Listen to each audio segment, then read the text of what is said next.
Hello and welcome to another Every Tuesday tutorial. With the holidays closing in on us, this will be the first holiday tutorial of 2014. So this is a Christmas ornament, a very basic one that we're going to be creating in Illustrator. So if you're a beginner, this will be perfect for you. I will help you every step of the way, and we'll end up with this really pretty ornament in the end that you can put on stationery or homemade gift tags. So let's get started. The first thing you're going to want to do is download the free set of vector hand-drawn snowflakes that I released last year, and I will leave a link for these in the video description. So just choose your favorite, and I'm going to grab this one. So I'm going to hit Command-C on a Mac or Control-C on a PC to copy it. I'm just going to paste it over here, and I'm going to do it alongside this bulb so we can kind of see how it comes together right next to it. So I'm going to paste that snowflake in by hitting Command-V on my Mac or Control-V on a PC. I'm just going to set it over here for now. And I'm actually going to use this default color that I included in this. So you don't have to worry about the color if you want to copy this exactly. So now we need to make our bulb, so we're going to start by making our circle. So I'm going to grab the ellipse tool over here, and by default it'll be rectangle, so just click and hold down and you'll get to the ellipse tool, or you can hit L on your keyboard to get to it. And I'm going to hold shift and drag out a circle. If you don't hold shift, you're going to end up with an ellipse. So a shift gives you a circle, a perfect circle. So just pull until you're happy with the size of that. Okay, and this one's going to be a light colored circle. So I've got this color over here, and the color build for that is, let's see, let me change it so we've got full numbers, 11, 0, 5, and 0. Okay, so I'm going to click on this circle, and then I'm going to eyedropper this. But if you don't have this little palette over here, you can just type this in with the circle selected.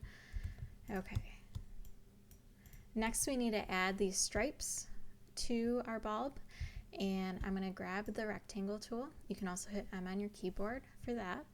And actually these, I'll change the color afterwards. We're just going to draw out a rectangle, and now I'm going to hit I on my keyboard, and I'm going to eyedropper, let's see, this color right here. And this color is 39, 9, 18, and 0. Then I'm going to hit V on my keyboard so I can release that. And I'm going to hold Alt, begin to drag, and while I drag, I'm going to hold Shift, and that keeps it perfectly aligned. Okay, so now I'm going to group these two together, and I'm just rubber band selecting them, and then I'm going to hit Command G or Control G if you're on a PC, and then I'm going to hold Shift and click on the circle. So now everything's selected, and now I'm not touching anything on my keyboard, and I'm going to click the circle. And that will make it so when we align everything, it's going to align with the circle. So up here, I'm going to click this horizontal align center, and you can see everything kind of shifted a little bit, but their middle points all align together, and that's exactly what we want. So now we need to get rid of these edges. It needs to be contained within the circle, and in order to do that, we're going to apply a clipping mask. So the clipping mask shape will be this circle. So I need to grab another one of these circles for it to be enclosed within. So all that sounds really complicated, but it's super easy. So just click on the circle and then hit Command-C or Control-C on a PC and then release. So I'm just going to click outside of it so nothing is selected, and then I'm going to hit Command-F or Control-F if you're on a PC, and this pastes that directly on top of it. So now I've got a circle on top, and actually right below this there's another exact same circle. So now with this selected, I'm going to hold Shift and select my rectangles, and since they're grouped, both of them select at the same time, I'm going to right click and choose Make Clipping Mask. Whenever you make a clipping mask, the shape that you want, whatever artwork you want contained in that shape has to be on top of the stuff you want contained within it. So we put the circle on top of the rectangles because we wanted the rectangles within the circle. Okay, so now we want to drag this snowflake in, but since we pasted this in at the very beginning, it's underneath the artwork that I've made since then, so you can't see it. It's back there, but you can't see it. So You can either hit Command Shift close bracket or Control Shift close bracket on a PC, or you can just right click, arrange, bring to front, and there you can see the little keyboard shortcut written out. Alright, so now we're on top, but we want this to be center aligned too, so I'm just going to select everything, and then I'm just going to click the circle and then do the same thing. Alright, and actually let's horizontally align it, but I've got this rectangle is up a little higher than I would like it to be, so I'm just going to shift this up right here. If you find yourself in the situation where your bottom rectangle is a little higher than you would like, or maybe your top rectangle's a little too low or a little too high, if you want to edit it, even though it's in the clipping mask, you can do it by hitting A on your keyboard, selecting that item. So I'm just going to click on it, and then I can nudge it down with my arrow key. That kind of allows you to edit within a clipping mask. This is called your direct select tool. So I'm just going to hit V and then click wherever to get out of that. And then I'm going to click on my snowflake and drop it down a little. Okay, much better. All right, so next we're going to make this shape right here. So we're going to make this by using a rectangle and a circle. So I'm going to grab my rectangle and I'm just going to freehand a rectangle.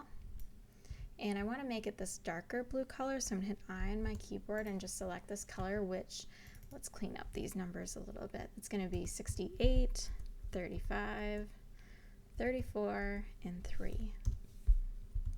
Okay, and then I'm going to grab my ellipse tool again. I'm going to hold Shift so it stays a circle, and that's a pretty good size.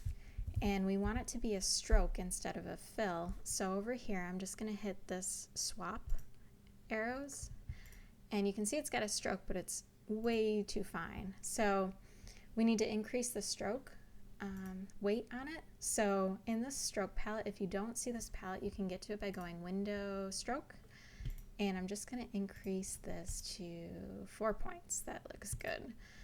Okay, so these, you can see I'm a little off center, so I'm just going to select both of them by rubber band selecting, and then I'm going to hit this horizontal align one more time. So now these are perfectly aligned, but my stroke I need to convert into a shape. Right now it's a stroke, so if I make it really big and everything else gets big, the stroke's going to look kind of skinny.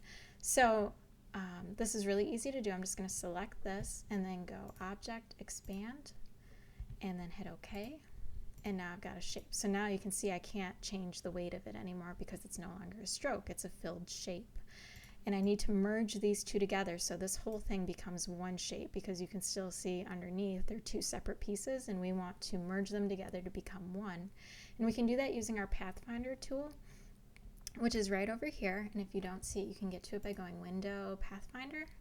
And I'm going to click this top button right here called Unite, and now they're merged together. And I need this horizontal aligned with the circle. So I need to select this in the circle and base it off the circle. So first I'm going to click this to select it, and then I'm going to hold my Shift key and just select the circle.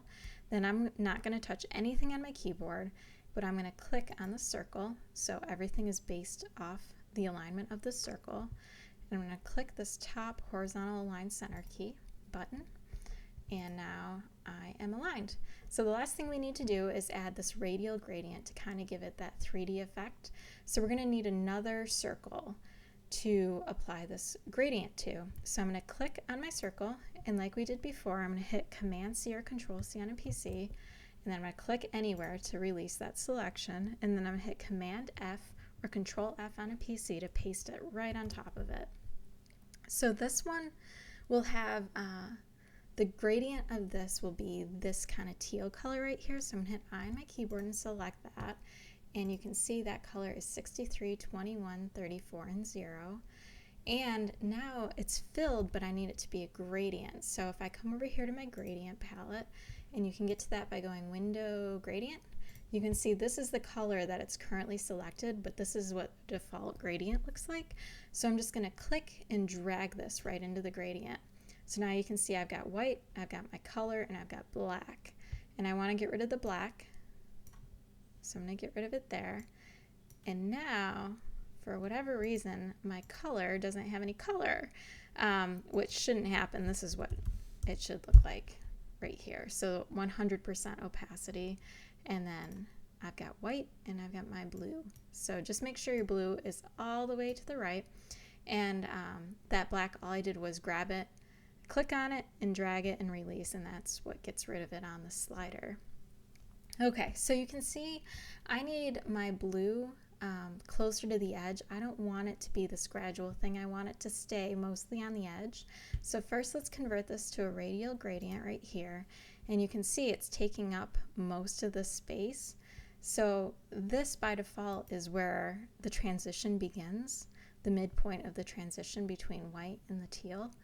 And I want this to change to 75. So I'm going to type that in. So that's looking pretty good, but now we've got white in the center, but we don't see our snowflake. So in order to get rid of the white, we click on the white and we just change the opacity here to 0. And now we can see through it. So that's good, but I want it to be a little bit darker to kind of make it really obvious that this is looking a little 3D. So I'm going to click on this, make sure it's selected, and I'm going to come over here to my transparency palette, which you can get to by going Window, Transparency. And this is called your blend mode, and we're going to change this to multiply.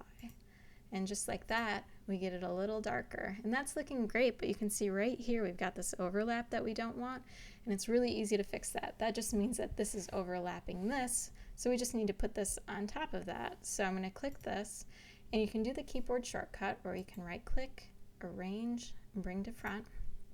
And if you want to make sure everything stays together so you don't move pieces accidentally, you can just rubber band select everything and then hit Command G or Control G on a PC to group them together. So now when you move it, it moves all together. So that's how you make a basic Christmas ornament using Adobe Illustrator. Thanks so much for watching. If you like this tutorial, please subscribe. I release a new tutorial or design freebie every single Tuesday at my blog. Very easy to remember, every-tuesday.com. Thanks so much for watching.